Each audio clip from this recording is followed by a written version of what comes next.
this is such a, let me talk about this. There's this illusion of security.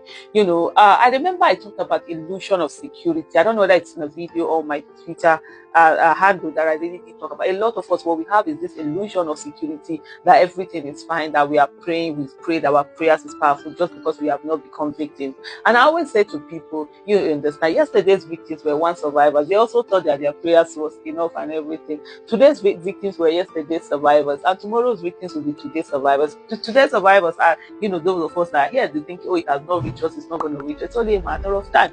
And that's why you have to, that call for government to protect lives and property is very important. Until everyone is protected, no one is actually protected, because it just takes that split second for it to happen. Oh, people are driving, nothing has been happening. Yes, but it takes 1 second for you to be that what now becomes, the numbers. And I've also spoken about Abuja, but there's this writer on Twitter, Usman Shamaki, AU Shamaki, that's his Twitter handle, and this is what he put out, and I think it's so profound and so apt and so true that I just felt I needed to discuss it here also, on my YouTube channel.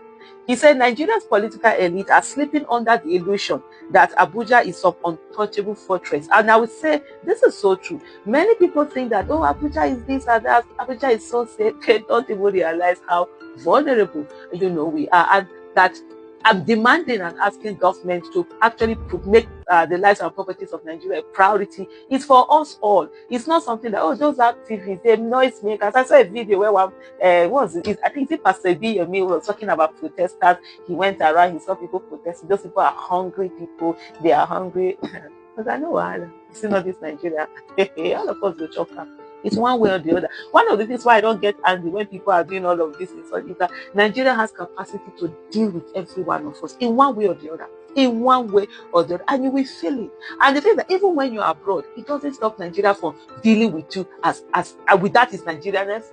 All of us will hear that. So it's hungry people that are out there, protesting. They are not hungry. After all, they're in their bulletproof vehicles and what have you and whatever. Okay, no wala.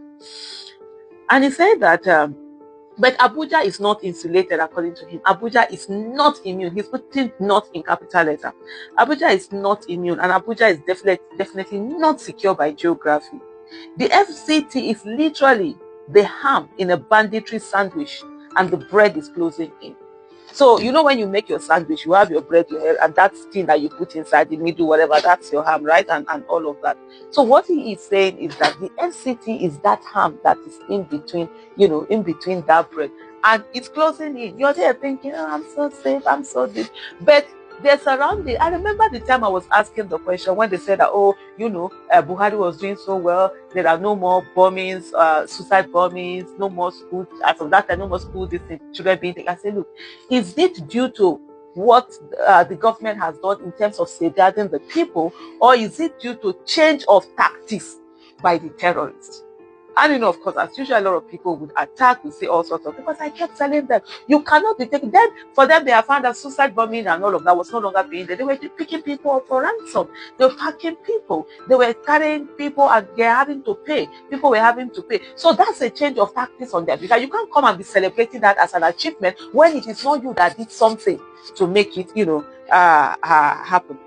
He said, let me explain. He said, Abuja is bordered by Niger, Nasarawa, Kogi, 3 states that have recorded huge numbers of abductions and killings in the last 2 years combined. 3 states.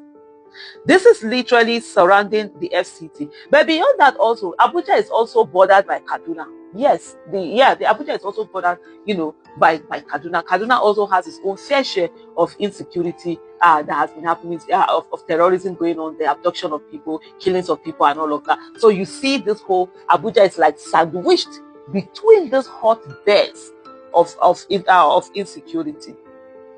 He said this is the reality surrounding the FCT. Niger State has become a conveyor belt for banditry, whether it's banditry or terrorism. Now, all of them, as far as I'm concerned, they are all terrorists. Anybody that is taking lives, anybody that is killing people, maiming people, destroying properties, anybody that is putting fear into the people, it's a terrorist. This is all, terrorism. He said Niger State has become a conveyor belt for banditry, unrestricted forest corridors, heavy arms circulation, and multiple LGAs effectively under criminal influence.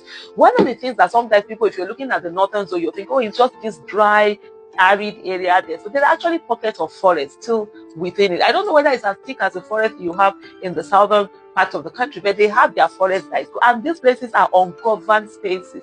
There are spaces where there's no government presence. Government does not even know what is happening in these places. And these terrorists have found how to control all of this. And they're effectively able to get more money to buy weapons from the kidnappings that are going on, from the abduction. They're getting people are having to, pay ransom and all of that. That's another way. The other ones, of course, by their attack on military and stuff like that. These are ways that they're getting themselves, armed. And it's crazy. So, and they're able to move from one place to the other. I remember there's this thing about Kaduna. There's a connection within, there's a particular forest they call connection. It's in some Tongoras. I can't even remember the site. Connecting Kaduna and some belt like that within the northern zone. And these places are places where these terrorists have found, refuge in those places. Part of the questions that I also have asked over the years is that who is in charge of our forest? I recently met, I think there's this forestry unit force that is, or they said it used to be there before that. They tried to revive it. They tried to get them up. That's something we need to have in place.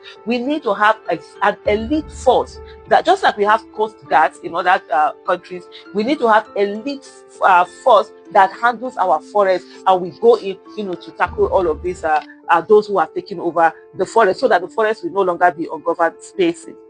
And so he said, unrestricted forest corridors, heavy arms circulation, and multiple LGAs effectively under criminal influence. A lot of local governments are under especially in Niger State, are under terrorists. Attacks have been recorded less than 100 kilometers from Abuja's border. What I will say, even within Abuja, attacks have been recorded, especially around those outskirts of Abuja, those settlements that are a bit outside the Abuja. There have been a lot of attacks, pockets and all of that. But most times there is that media blackout.